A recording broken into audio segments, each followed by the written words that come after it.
New World Order under a United Nations Charter that it will do away with war forever.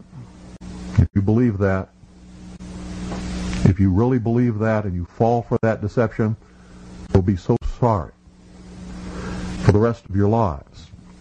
He had such a way with radio, really took you back to, I think, the pre-TV days when people used to sit around the radio and listen to it. That's what would happen in my living room. Friends would come over and we'd listen to Bill Cooper, and there was a certain nostalgia to it, but the fact that he was dealing with all of these current events and things that were happening right before our eyes added more drama to the whole situation. And it was just a wonderful experience every night sitting down and listening to Bill. Every time any church gets control of government, the people suffer. It has always happened. That's why our founding fathers established a country where that was not supposed to happen, where everybody was free to worship at the altar of their choice. And if you think they were all of one mind, you better think again. How many religions of the Protestant group do you think existed in this country when our founding fathers put together the Constitution? Over 1,500 different groups, all claiming they were right, teaching a different dogma, quoting scripture to justify what they said, and everybody else was going to hell. So don't give me this Christian nation bullshit, because that's what it is. This nation reflected Christian values because the people who made up the government in the early days were Christian. But none of them agreed with each other, and they still don't today. Bill married, had children, and continued his life as a messenger by creating a large global civilian intelligence gathering organization called CAGI.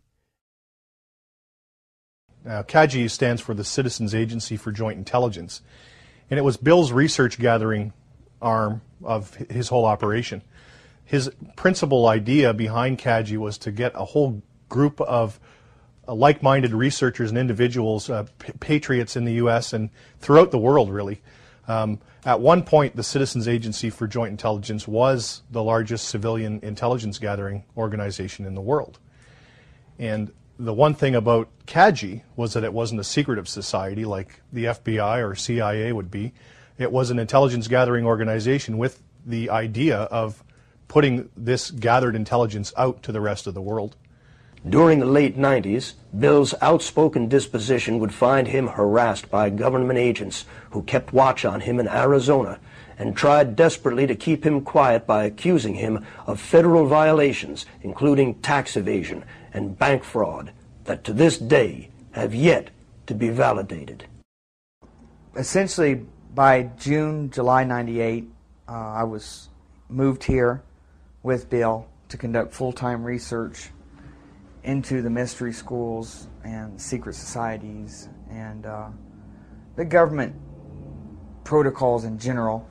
I was in the next town over running some business errands and came back, and he came rushing out to meet me, and he said the federal marshals were just here. I said, what? He said, yeah, they came up and they said they were going to serve me with charges. Well, he countered them with the jurisdictional issue, which he is probably the expert on, or was the expert on, and is on the website. Because then they, as in federal government, started pulling goofy stuff. Agent Fillerup was an FBI agent out of Pine Top Lakeside. Agent Fillerup showed up one day, this is just a couple weeks after the federal marshal initial visit. We were out in the backyard barbecuing, which we often did. He got out of his Bronco and said, oh, I just want to talk like old friends. And basically we told him we knew he was full of shit. And, well, let me just hand you this envelope. And he's waving it. No. And we were still barbecuing away, and he was still out the side of his vehicle there, and he goes, well, I'm going to come on up. And Bill told him point blank, do not come up here. You're not welcome. I'm not talking to you. And you go back and tell your bosses that there's not going to be another Waco or Ruby Ridge in this country. And this time you guys, and this was his own words, you stepped on your dick. And he got back in and back down the hill. He only had about a year. Basically had a timeline. to bring Bill in on these trumped-up tax evasion charges and bank fraud. We did have a meeting with Congressman and his staff. He brought his entire staff up to one of our backyard little barbecue things, and we knew they were coming up, but we had to cook anyway. And they sat and talked to us for quite a while, but they weren't willing to help. And we were, like I say, always wanting a peaceful end to this and an answer to our jurisdictional questions. And to alleviate this problem, another thing we did was contacted any bank you'd ever dealt with. Car loans, banks, house loans, property loans, anything. Oh, no, we're a glowing customer, paid off early, never late. No fraud in existence. So essentially, when the year came up that Filler Up was quasi-given as a deadline and nothing had taken place, he was moved on, Agent Filler Up, to who knows where, maybe the real Siberia. And things seemed to calm down a little bit. And we were hoping that maybe it would just kind of go away. Unfortunately, things did not calm down. After Agent Filler Up's departure, more agents were assigned to watch Cooper, and Bill was eventually placed in what was known in the 90s as Filegate, where President Clinton ordered unconstitutional investigations into a number of individuals that were deemed a threat. The heat escalated to the point where Bill felt it was necessary to protect his wife and children by placing them in hiding for their own safety. It was now Bill and Doyle fighting the federal government on what seemed to be phantom charges. Towards maybe the last 8 months or so of his life, because of events happening around the world and then culminating in 9/11,